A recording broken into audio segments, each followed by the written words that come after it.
गांव के पुराने घर लौटा है। वो घर जहां मिट्टी की वो जानी पहचानी खुशबू है, हवा में कपूर की हल्की सी महक। लेकिन अब इन सबके ऊपर एक अजीब सी एक भारी खामोशी है। हाँ, और इस खामोशी के बिल्कुल केंद्र में है दादी का कमरा।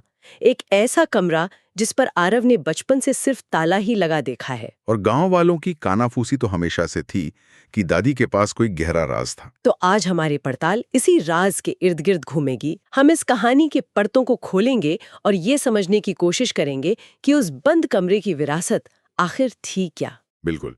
और ये समझना जरूरी है कि ये सिर्फ एक डरावनी कहानी नहीं लगती।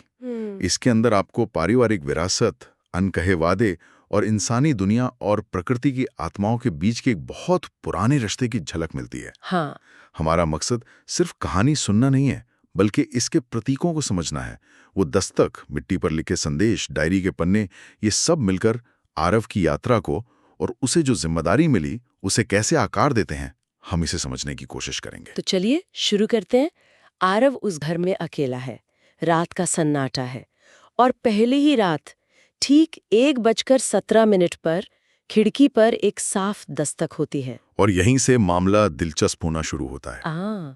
ये कोई हवा का झोंका या पेड़ की टहनी नहीं है, ये एक जानबूझकर की गई साफ दस्तक है। और कहानीकार यहाँ एक बहुत ही महत्वपूर्ण डिटेल देता है, वो है समय।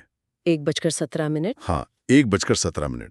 ये कोई अस्पष्ट घटना नहीं है, इसे एक निश्चित समय पर सेट किया गया है, जो इसे एक हकीकत का एहसास देता है। ये आरव के मन का वहम नहीं है। और जब वो बाहर झांकता है तो वहां कोई भी नहीं। कोई नहीं, लेकिन गीली मिट्टी पर उंगली से एक संदेश लिखा होता है, कमरा खोलो। कमरा खोलो। यहीं पर मेरे रोंगटे खड़े हो जाते हैं जी, ये कोई रिक्वेस्ट नहीं है, ये एक निर्देश है, एक आज्ञा। बिल्कुल। एक ऐसी शक्ति की तरफ से जो दिखाई नहीं दे रही लेकिन अपनी मौजूदगी का पूरा एहसास करा रही है। सोचिए उस पर क्या बीतरी होगी। वो कमरा जो हमेशा एक रहस्य था, अब उसे खोलने का एक अलौकिक बुलावा आ रहा है। आपने बहुत सही शब्द इस्तेमाल किया, बुलावा। जी। ये लोक कथाओं का एक क्लासिक तत्व है जिसे द कॉल टू एडवेंचर कहते हैं। अच्छा। नायक को उसकी साधारण दुनिया से एक असाधारण सफर पे बुलाया जाता है। बिल्कुल। यहाँ आरव के डर और उसकी जिज्ञासा के बीच एक गहरा संघर्ष पैदा हो रहा है। बिल्कुल। दादी का कमरा जो अब तक बस एक पारिवारिक नियम था, अब वो एक अलौकिक पहेली बन गया है जिसे हल करने का दबाव उस पर है। तो इस बुलावे के बाद आरव क्या करता है? जाहिर है वो पूरी रात सो नहीं पाता। मुश्किल है। अगले दिन वो हिम्मत करके दादी का पुराना संदूक खंगालता है। हाँ। और उसे एक भारी पीतल की चाबी मिलती है। लेकिन सिर्फ चाबी नहीं, सिर्फ चाबी नहीं, उसके साथ कागज का एक छोटा सा टुकड़ा भी है जिस पर दादी की लिखावट है। हाँ, और वो संदेश बहुत रहस्यमयी है। क्या लिखा है उस पर? उस पर लिखा है, आरव, अगर तुम ये पढ़ रहे हो तो समझो समय आ गया है। जब रात तुम्हें बुलाए, कमरे को खोल देना। जब रात तुम्हें बुलाए, ये बहुत अजीब वाक्य है। बहुत अजीब। ये एक तरह से दादी की तरफ से इजाजत है, लेकिन इसमें एक चेतावनी भी छिपी है। जब रात तुम्हें बुलाए, इसका मतलब क्या हो सकता है? मतलब ये फैसला आरव का नहीं होगा। बिल्कुल। ये इशारा कर रहा है कि इस कमरे को खोलने का फैसला आरव का नहीं, बल्कि किसी और शक्ति का होगा। खैर, अब आरव के पास एक तरह से अपनी दादी की मंजूरी है, तो डर के बावजूद उसी रात 12 बजे वो उस पुराने भारी ताले में चाबी घुमाता है। ताला खुलता है और अंदर का नजारा, मुझे नहीं लगता वो इसके लिए तैयार था। कमरा धूल या जालों से नहीं, बल्कि दीवारों पर टंगी सैकड़ों पुरानी चिट्ठियों से भरा है। हाँ, कुछ 1940 की, कुछ 1965 की, कुछ बिल्कुल हाल की। सोचिए, एक पूरा कमरा दशकों पुरानी चिट्ठियों का एक म्यूजियम बना हुआ है। यहाँ पर बंद कमरा एक बहुत शक्तिशाली प्रतीक के तौर पर उभरता है। देखिए, साहित्य में बंद कमरा अक्सर किसी दबे हुए पारिवारिक राज का प्रतीक होता है। सही। लेकिन यहाँ ये कमरा खाली नहीं है, ये भरा हुआ है। ये एक आर्काइव है। और उन चिट्ठियों में और भी चौंकाने वाली बात है। वो क्या? कई चिट्ठियों पर सिर्फ एक ही वाक्य लिखा है, मैं लौट आऊंगी। हाँ, मैं लौट आऊंगी। एक बार हो तो वादा लगता है, लेकिन जब दशकों तक एक ही संदेश बार बार आए तो ये एक चेतावनी जैसा लगता है, या एक कभी ना खत्म होने वाला चक्र। हाँ, मेरा दिमाग तो तुरंत ये सोचने लगा कि कौन है ये जो बार बार लौटने का वादा कर रही है, और दादी इन चिट्ठियों को क्यों सहेज कर रख रही थी? संदेश एक ऐसे रिश्ते की ओर इशारा करता है जो समय से परे है, जिसमें दादी एक बहुत महत्वपूर्ण हिस्सा थी। इस कमरे के बीच में एक मेज पर धूल की परत के नीचे दादी की एक डायरी रखी हुई है। और शायद इन सारी चिट्ठियों का राज उसी में छिपा है। आरव कांपते हाथों से पहला पन्ना खोलता है।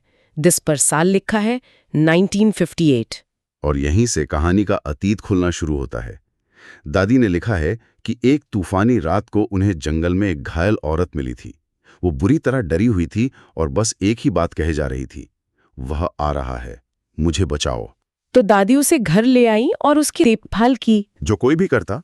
बिल्कुल एक आम इंसान की यही प्रतिक्रिया होती। लेकिन कहानी में एक और अजीब मोड़ आता है। तीसरे दिन वो औरत अचानक गायब हो गई। गायब हो गई? हाँ, बिस्तर खाली था, खिड़की खुली थी और जाते जाते वो तकिए के नीचे एक चिट्ठी छोड़ गई, जिसमें सिर्फ एक लाइन लिखी थी। क्या? जिसने मेरी रक्षा की उसे मेरा श्राप भी मिलेगा। श्राप? हाँ, श्राप। अब यहां थोड़ा रुककर इस श्राप शब्द पर सोचना होगा। यह एक दिलचस्प विरोधाभास है। मदद करने का इनाम एक श्राप कैसे हो सकता है? वही तो। देखिए, लोक कथाओं और पौराणिक कथाओं में अक्सर ऐसा होता है कि अलौकिक शक्तियों से जुड़ने का एक मोल चुकाना पड़ता है। तो ये श्राप शायद कोई बद्दुआ नहीं, बल्कि एक बोझ या एक जिम्मेदारी थी, एक तरह का बंधन। अच्छा। उस औरत की रक्षा करके दादी ने अनजाने में खुद को किसी बड़ी शक्तिशाली चीज से जोड़ लिया था, और अब उसका असर उन पर और शायद उनके परिवार पर पड़ना तय था। और उस रिश्ते का असर तुरंत दिखना शुरू हो जाता है।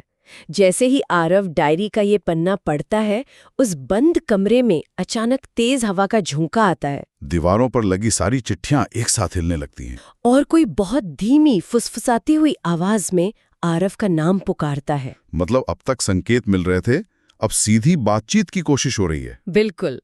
ये कहानी का वो बिंदु है जहां अलौकिक घटनाएं सिर्फ इशारों तक सीमित नहीं रहती हैं, बल्कि आरव को सीधे तौर पर शामिल करने की कोशिश करती हैं। वह बुरी तरह घबराकर कमरे से बाहर आंगन में भागता है और वहां का दृश्य और भी अजीब क्या है। होता है?